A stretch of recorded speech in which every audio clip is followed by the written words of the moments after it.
Tuhan firman-Mu ajaib, kekal meski gunung menghilang. Tiada huruf yang gagal, tak terpatahkan siasat. Hidup seperti-Mu ya Allah, lebih dari emas. Aku bersaksi kitab-Mu, kitab yang suci. Mendengarkan firman-Mu, hibur hati yang luka. Terangilah langkahku kemanapun ku pergi. Biarkanlah firman-Mu berkuasa atasku. Ubahkanku, bebaskanku, ku mau menyenangkan-Mu. Tuhan firman-Mu ajaib, kekal meski gunung. Ubah dan bebaskan aku, mau menyenangkan-Mu. Selamat datang para pemirsa yang terkasih, saya menyambut Anda dimanapun Anda berada dalam episode terbaru program studi harian kita, Semua Kitab Suci. Kita masih mengupas kitab Kejadian yang adalah kitab pertama di dalam Alkitab. Kita sudah sampai pasal 38. Hari ini kita akan melihat dosa besarnya Yehuda dengan Tamar. Sekarang izinkan saya untuk menyambut tamu kehormatan di studio, hamba Tuhan Yosef Riyad. Selamat datang Saudara Yosef. Sama-sama Saudara Ayat. Sebuah kehormatan. Tuhan memberkati. Juga para hadirin di studio saya ucapkan selamat datang. Saudara Yosef, pada pasal sebelumnya Alkitab memulai biografi mengenai Yusuf. Iya. Tapi alih-alih melanjutkannya, Alkitab memotongnya dan mulai mendiskusikan insiden Yehuda dan Tamar ini. Mengapa? Ada dua alasan pertama untuk meletakkan putih dengan hitam secara berdampingan. Ini akan dibicarakan pada pasal selanjutnya tentang etika Yusuf lainnya. Etika luar biasa yang akan kita lihat pada pasal 39. Pada bagian ini, Alkitab menampilkan contoh dan pola perilaku saudara-saudaranya. Yehuda, si kepala dari siapa Kristus kelak akan datang. Yehuda yang terhormat, seperti apa sikapnya? Faktanya, karena pasal ini, Yehuda membuat senang musuh-musuhnya Tuhan. Benar. Hingga saat ini banyak orang yang berani bicara melawan Alkitab meskipun ada orang yang menyamakan Alkitab dengan terang yang menyinari tumpukan sampah atau taman yang harum. Terang tidak salah hanya kadang mengungkapkan kenyataan seperti ini dan seperti itu. Alkitab adalah terang yang membongkar. Entah mungkin karena manusianya berperilaku yang buruk atau baik, itu bukan salahnya Alkitab. Di sini kita melihat Yehuda berperilaku yang buruk. Secara simbolis, Alkitab seolah-olah ingin menyatakan bahwa setelah Yehuda menjual Yusuf kepada bangsa-bangsa lain dan menyerahkannya seharga 20 sikal perak.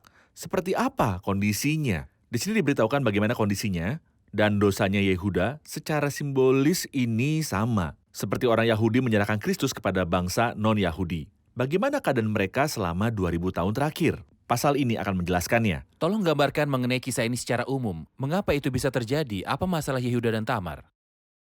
Ceritanya sederhananya, tidak ada secercah cahaya dalam cerita ini kecuali untuk Tamar, yang bisa saya sebut sebagai lilin tengah-tengah kegelapan. Kegelapan itu adalah rumah tangganya Yehuda. Yehuda berada dalam kehancuran moral. Alkitab memberitahu kita dari awal pasal ini bahwa dia meninggalkan saudara-saudaranya, dia tidak mempedulikan saudara-saudaranya, dan menumpang pada seorang Adulam.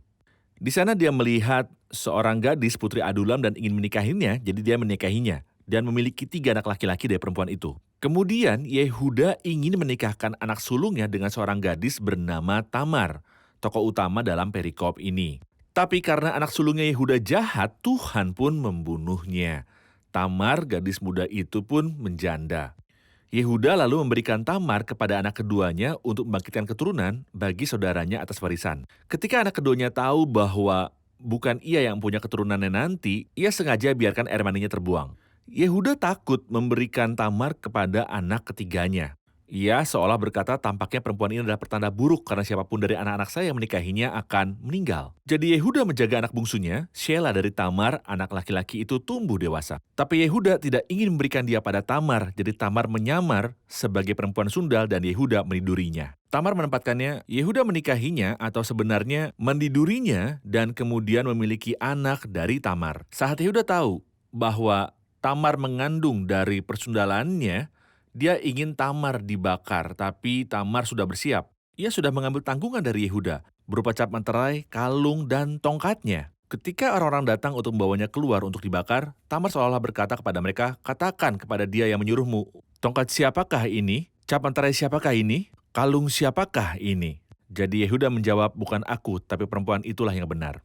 Kita perlu membahas kisah ini bagian demi bagian. Mari kita Silakan. mulai dengan bagian pertama, yaitu ayat 1-5. Pada waktu itu Yehuda meninggalkan saudara-saudaranya dan menumpang pada seorang adulam yang bernama Hira. Ini kontras dengan kisah Yusuf yang dibawa ke Mesir. Ia meninggalkan saudara-saudaranya dan menumpang pada seorang adulam yang namanya Hira. Di situ Yehuda melihat anak perempuan seorang Kanaan, nama orang itu adalah Shua. Yehuda mengawininya. Pertama Yehuda meninggalkan saudara-saudaranya dan menumpang pada seorang adulam.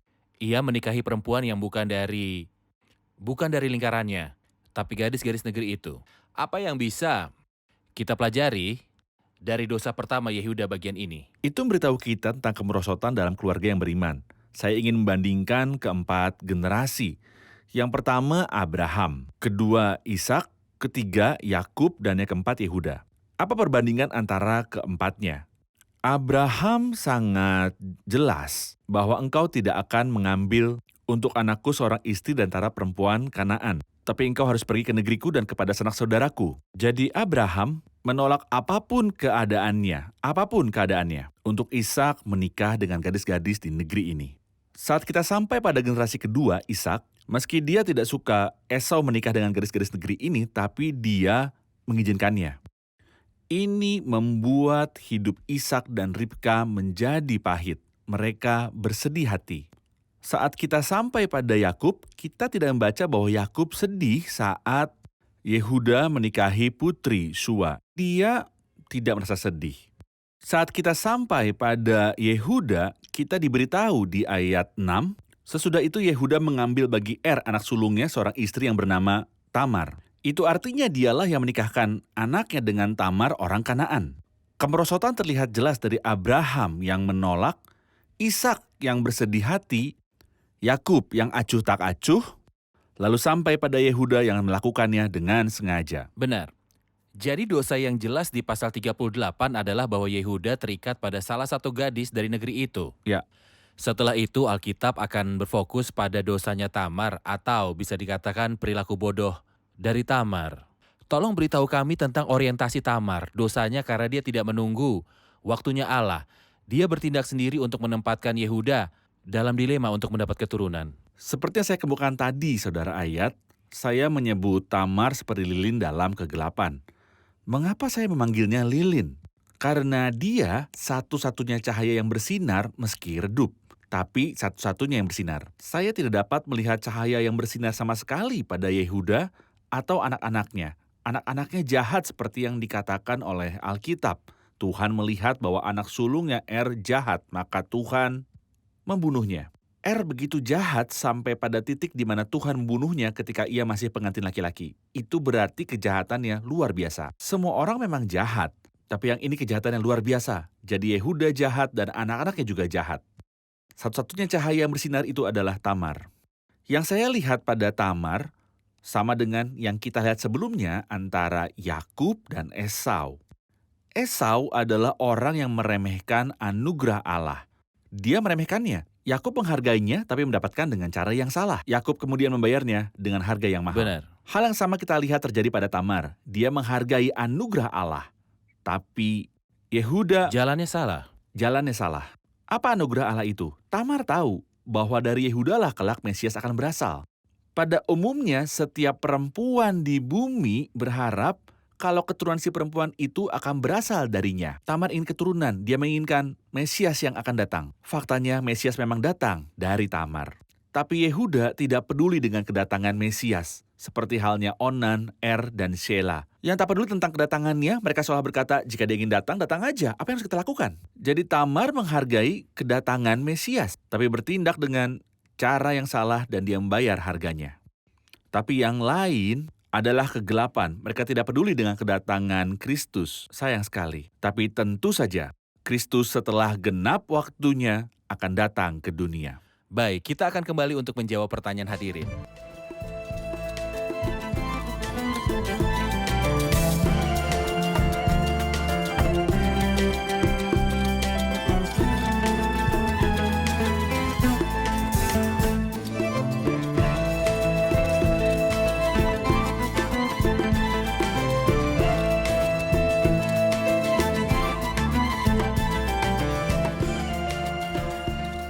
Pada ayat 17, Yehuda berjanji untuk mengiriminya seekor anak kambing.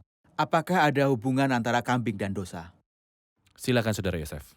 Faktanya ada hubungan yang jelas. Kita dapat mengingat beberapa contoh di Perjanjian Lama dan Perjanjian Baru. Sebagai contoh, saat Ribka ingin menipu Ishak melalui Yakub, dia menyiapkan 2 ekor kambing jantan untuk dimakan Ishak. Setelah itu ketika anak-anak Yakub ingin menipunya, seperti yang telah kita lihat di pasal 37, mereka menyembelih seekor kambing. Dalam Perjanjian Baru kita juga menemukan hal serupa.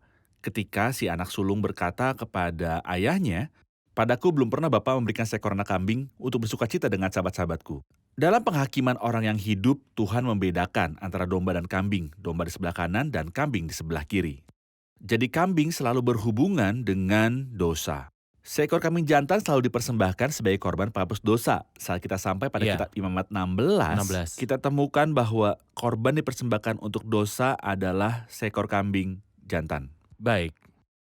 Saya ingin mengomentari apa yang Tamar katakan. Ayat 18, tanyanya, apakah tanggungan yang harus kuberikan kepadamu? Jawabnya, cap materaimu, kalungmu, dan tongkat yang ada di tanganmu. Lalu diberikannya semua itu padanya, maka ia mengampirinya. Perempuan itu mengandung darinya, bangunlah ia, lalu pergi, ditanggalkannya telekungnya, dan dikenakannya pakaian kejandaannya. Tamar mengambil dari Yehuda 3 hal utama, materai, kalung, dan tongkat. Yehuda menyerahkan semua ini berurutan untuk melakukan dosa ini. Ceritakan tentang dosa, apa dampaknya, apa yang diambil dari manusia. Sebelum saya memberitahu Anda tentang dosa dan apa dampaknya terhadap manusia, saya ingin mengatakan bahwa Tamar pintar dan cerdas. Perempuan ini memandang jauh ke depan. Tidak hanya itu, dia tidak melakukan dosa karena hawa nafsu. Jika tidak, dia pasti sudah melakukannya dengan orang lain selain Yehuda. Tidak, dia tidak mencari nafsu atau bahkan uang. Karena ketika Yehuda mengirimnya kambing, di mana perempuan jalan yang ternyata di pinggir jalan? Tak ada di sini perempuan jalan. Apa maksud Anda? Jadi Tamar tidak mencari apa yang dia cari. Keturunan. Dia sedang mencari haknya, yaitu keturunan yang ingin diambil Yehuda darinya. Tamar bersikeras untuk memilikinya, seperti perkataannya Esther, "Kalau terpaksa aku mati, biarlah aku mati." Tapi cara Tamar salah. Caranya salah dan dia memang membayar harganya. Tapi lihatlah betapa hati-hatinya Tamar. Yehuda berkata, "Aku akan mengirimu seekor anak kambing. Seolah aku akan berikan padamu tapi aku tak memilikinya." Tamar berkata, "Oke, beri aku jaminan." Tanyanya, "Apa tanggungan yang harus kuberikan padamu?" Tamar memiliki 3 hal. Materaimu yang mengekspresikan kekayaan, kalungmu yang dikenakan di kepala yang bagi orang timur itu sangat penting. Kepala tidak seharusnya terlihat, bagaimanapun juga ini merujuk pada martabat. Kemudian tongkatmu yang berarti kekuasaan. Ketiga hal ini ketika seorang pria berzina dengan seorang wanita, kekayaannya hilang. Bacalah kitab Amsal pasal yang ke-6. Karena bagi seorang sundal, sepotong rotilah itu yang penting. Saya secara pribadi mengenal seorang pria yang dahulunya sangat kaya. Dia hidup di dalam dosa dan saya melihatnya benar-benar duduk di trotoar sedang mengemis-ngemis. Karena bagi seorang sundal, sepotong rotilah yang penting. Bukan hanya itu, tapi juga martabat. Pasal yang sama, kitab Amsal pasal 6 menyatakan siksa dan cemooh diperolehnya. Malunya tidak terhapuskan. Malu besar menimpa setiap orang yang melakukan dosa ini. Lalu ia kehilangan tongkat yang mengekspresikan kekuatan, wewenang dan otoritas. Ibu Lemuel mengajarkan hal ini kepadanya. Jangan berikan kekuatanmu pada perempuan dan jalanmu kepada perempuan-perempuan yang membinasakan raja-raja. Kamu akan kehilangan kekuatanmu. Itu dikatakan kitab Amsal bahwa pada akhirnya kamu akan menangisi hari-harimu ketika kekuatanmu hilang. Pada ayat 24, Alkitab menyatakan, sesudah kira-kira 3 bulan, dikabarkanlah kepada Yehuda, Tamar menantumu bersundal, bahkan telah mengandung dari persundalannya itu. Berkatalah Yehuda, bawalah perempuan itu supaya dibakar. Waktu dibawa, perempuan itu menyuruh orang kepada mertuanya itu mengatakan, dari laki-laki yang empunya barang-barang inilah aku mengandung. Juga katanya, periksalah siapa yang empunya cap materai serta kalung dan tongkat ini. Yehuda memeriksa barang-barang itu lalu berkata, "Bukan aku, tapi perempuan itulah yang benar, karena aku tak memberikan Shelah anakku padanya." Dan ia tidak bersetubuh lagi dengan perempuan itu. Segera setelah Yehuda mendengar tentang itu, bukannya mengutuk dirinya sendiri, dia malah memerintahkan agar Tamar dibakar. Saya ingin menjelaskan tentang hal ini, sebelum membahas yang lainnya, yaitu tentang mengutuk orang lain. Jika kita mengatakan bahwa perempuan itu pintar, berpandangan jauh ke depan, serta berhati-hati dalam sesuatu yang salah tentu saja. Tapi saya katakan, dalam diri Yehuda kita juga melihat gambar semua manusia. Banyak orang yang keberatan dengan kisah ini. Saya tidak tahu apa-apa tentang mereka. Tapi Allah, apakah ia tidak tahu? Segalanya tentang mereka. Dia tahu. Bencana besar, saudara Ayat, ketika saya mengutuk seseorang yang melakukan dosa yang sama seperti saya. Maksud saya melakukan dosa yang sama, tapi saya menghakimi dia. Ada banyak yang seperti ini dalam Alkitab. Tragedi pada bagian ini. Bukan tentang Yehuda yang melakukan dosa yang sama seperti Tamar, tetapi karena dia berbagi dalam dosa yang sama. Saat Tamar berkata padanya, "Dari laki-laki yang empunya barang inilah aku mengandung, seolah aku hamil olehmu, tapi kamu ingin membakarku." Saya pikir Yehuda tidak menatap mereka ketika mereka memberitahunya, "Menantu perempuanmu, Tamar, sedang hamil." Bawa dia keluar untuk dibakar. Ini hal yang tidak perlu dipertanyakan lagi. Biarkan dia dibunuh. Ya, biarkan dia dibunuh segera. Oke, tapi dari laki-laki yang empunya barang-barang inilah aku mengandung, periksalah. Siapa pemilik cap materai ini? Ingatkanmu pada seseorang, namanya tertulis di atasnya. Dia telah mengirim anak kambing dengan temannya Adulam. Lalu, jadi Yehuda tertangkap basah dan tidak bisa mengelak lagi. Tapi sedihnya, bawa dia untuk dibakar. Betapa mudahnya ia menghakimi. Seperti yang saya katakan, saya tidak tahu apa-apa tentang siapapun, tapi Allah yang tahu segalanya tentang semua orang. Apa yang akan dikatakan seseorang kepadanya ketika dia berdiri di hadapan tahta putih besar untuk dihakimi? Akankah dia bisa? Allah tidak akan membawakan tongkat, tapi akan membawakan seluruh film hidupnya mereka untuk ditampilkan di hadapannya. Ya, aku akan menghukum engkau dan membawa perkara ini ke hadapanmu. Baik, terima kasih. Kita akan jeda lalu kembali lagi.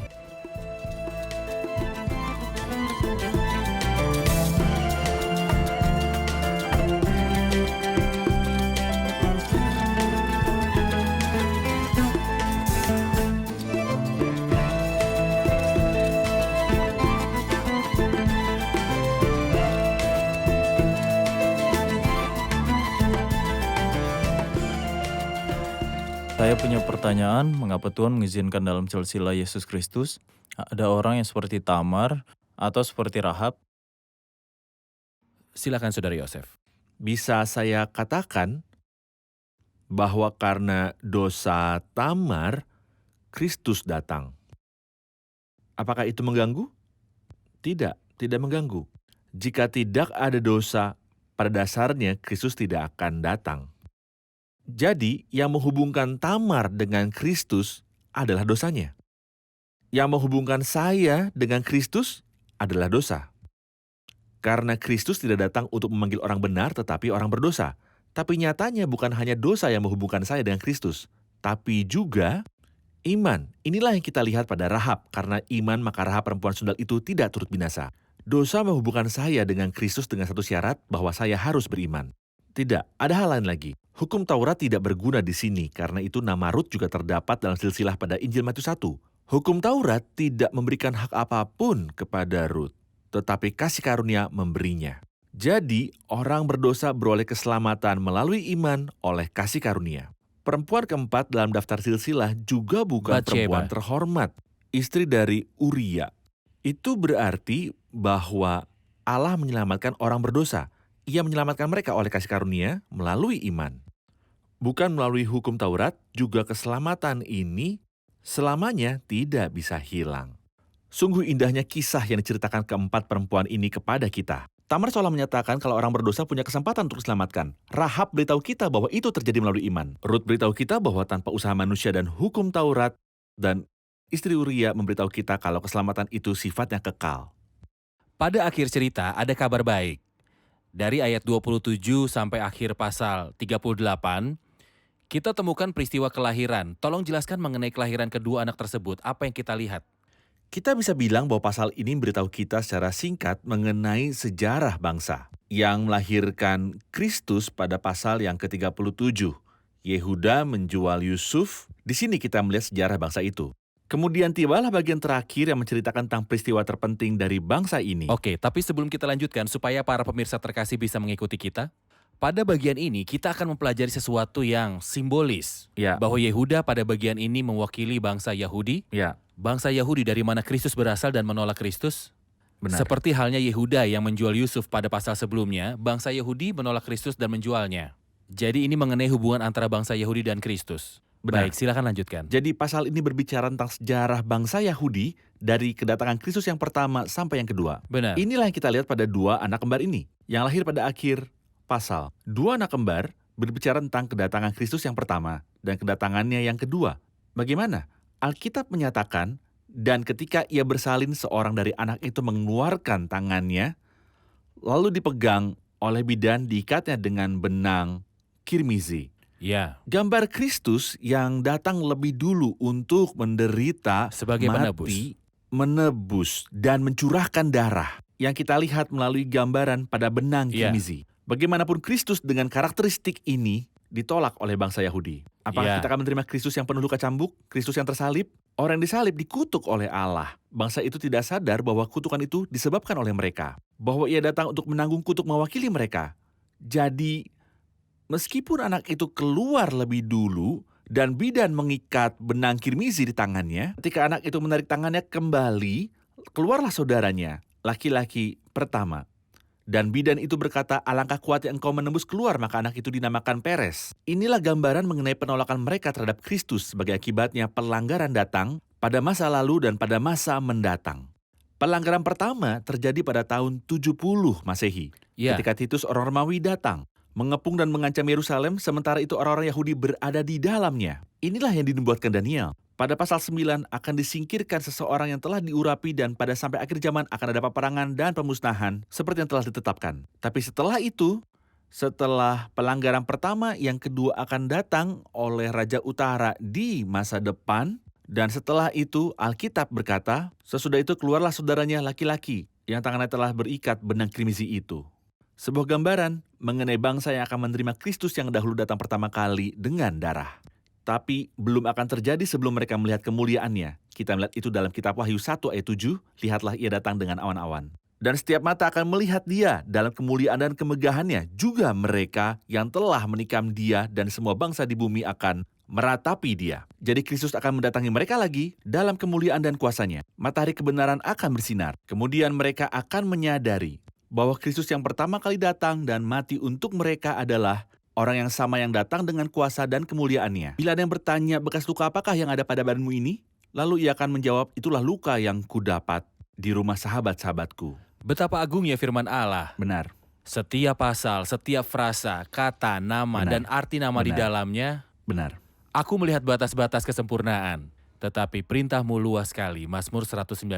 Faktanya, Kristus, karya Kristus, kedatangannya yang pertama dan yang kedua, muncul di dalam setiap rincian Alkitab. Subjek Alkitab adalah Kristus. Kerinduan terdalamnya Kristus. Benar. Terima kasih Saudara Tuhan Yosef, kita memberkati. dengar komentar hadirin. Apa yang Anda pelajari di episode ini?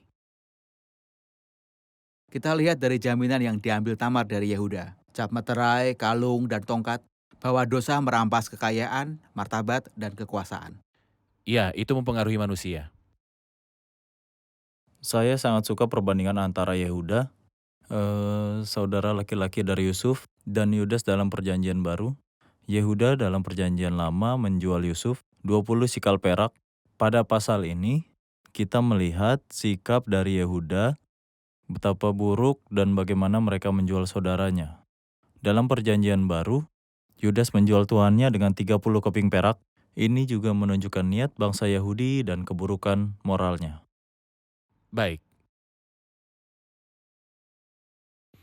Terkait dosa tidak ada yang abu-abu, tetapi dosa itu sangat hitam, terutama dosa percabulan, yang merampas, mencemarkan, dan membawa reputasi buruk. terima kasih, Tuhan memberkati. Terima kasih Saudara Yosef. Pemirsa terkasih, Alkitab harus menyebutkan mengenai halaman hitam ini. mengenai kejatuhan dan sejarah hitam dari Yehuda. Untuk menonjolkan keindahan dan keagungannya, Yusuf merupakan contoh yang sangat jelas. Ada banyak kemiripan antara Yusuf dan Kristus, Raja Kemuliaan. Izinkan saya mengatakan kalau Alkitab mengungkapkan perbedaan yang besar antara bangsa yang rusak dan Sang Mesias, antara bangsa yang berada dalam kegelapan dan kenajisannya dan anaknya yang tunggal yang dikasihinya. Pada waktu itu dalam air baptisan, banyak orang yang datang untuk mengakui dosa mereka dan kemudian dibaptis. Bangsa ini, tetapi Kristus tidak perlu mengakui dosa-dosanya. Karena dia anak Allah yang tunggal, dia sempurna, tidak pernah berbuat dosa, tidak ada dosa dalam dirinya, dia tidak mengenal dosa. Itulah sebabnya langit harus terbuka dan terdengar suara, inilah anakku yang kukasihi, kepadanya lah aku berkenan.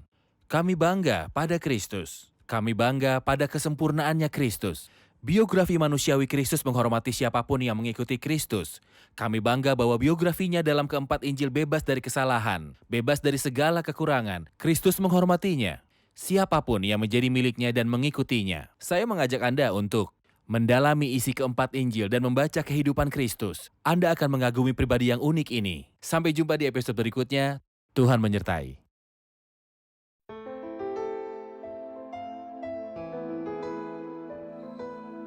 Tuhan firman-Mu ajaib, kekal meski gunung menghilang. Tiada huruf yang gagal, tak terpatahkan siasat. Hidup seperti-Mu ya Allah, lebih dari emas. Aku bersaksi kitab-Mu, kitab yang suci. Mendengarkan firman-Mu, hibur hati yang luka. Terangilah langkahku kemanapun ku pergi. Biarkanlah firman-Mu berkuasa atasku. Ubahkanku, bebaskanku, ku mau menyenangkan-Mu. Tuhan firman-Mu ajaib, kekal meski gunung. Ubah dan bebaskan aku.